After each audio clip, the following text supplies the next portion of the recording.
What's up guys, Robert Opto Bodies. Now, do I recommend dairy on the carnivore diet? And I'm sorry I can't give you a definitive answer. All I can give you is my experience and my client's experience and a little bit of the science. So dairy is a milk derived product, usually cow's milk, but whatever it may be. It might be milk itself, full fat, raw, organic, A2, A1, cheese, Greek yogurt, cream. Let's look at the role of dairy. Let's simplify it from its starting point. Dairy is given to baby mammals to get them to be as big as possible, as fast as possible. Whether it's a breastfed baby or a cow sucking on the mother's teat. Straight away, you've got to think that it might not be the best if your goal is fat loss. Don't get me wrong, some of my clients do great with a small addition of dairy, but that is the point. It's got something in called casomorphins. So you might have heard of casein. There's whey protein and casein protein. Casein protein is broken down further into something called casomorphins, which binds to the opioid receptors. So opioid receptors are things that like morphine and heroin binds to. Not as strong as that, but it does make it addictive. That's why I said it's personal preference. If you're somebody that can't stop at one bite of cheese, it might not be for you. And as we know, biologically designed in nature, more, get as big as possible.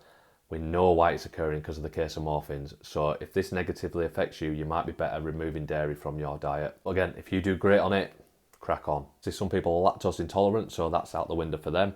But also then you might have heard of A1 or A2 dairy, so linked with more health problems. Some people might have autoimmune reactions, they might get a rash, they might get indigestion, they might get joint pain, anything, all of the above. Some people have found relief from having A2, which is meant to be less inflammatory than A1. That's the A1 or A2 casein protein. Play around with that. If you still want dairy in, go more for A2. Or some people have to go raw dairy.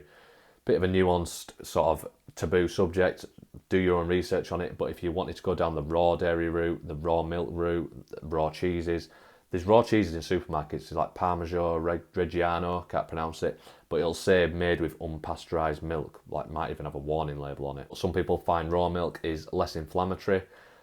They even find that you get lactose intolerant people that can tolerate raw milk, and that's because raw milk contains lactase, the digestive enzyme to break down lactose, which in pasteurised heated milk, which is like everyday milk in the supermarket, that lactase enzyme is destroyed in the heating process. Also get more fat-soluble vitamins, A, D, E, K. The heating process in pasteurised milk can also alter the protein folding. It's quite complicated, but some people might react to, it's like your body sees it as a foreign substance. The proteins change that much that it can react to it. Have a look into raw dairy if you still want to include dairy, but you have a problem with pasteurised dairy. My overall message for most people, I always say, keep meat and eggs as the bulk staple of your diet and use dairy just as a garnish. So a little bit of a sprinkle of cheese on that steak, or you might have like a drop of milk if you're still drinking coffee, things like that. For some, it can cause constipation. So when I spoke of before, this casomorphins, it has an addictive nature for the opioid receptors, but opioids also act on the gut, so it can slow down transit time. So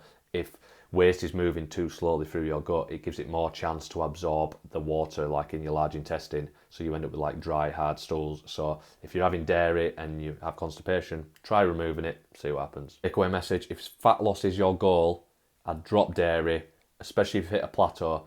Drop the dairy. If you're still having milk, still having cheese, still having Greek yogurt, see how you feel.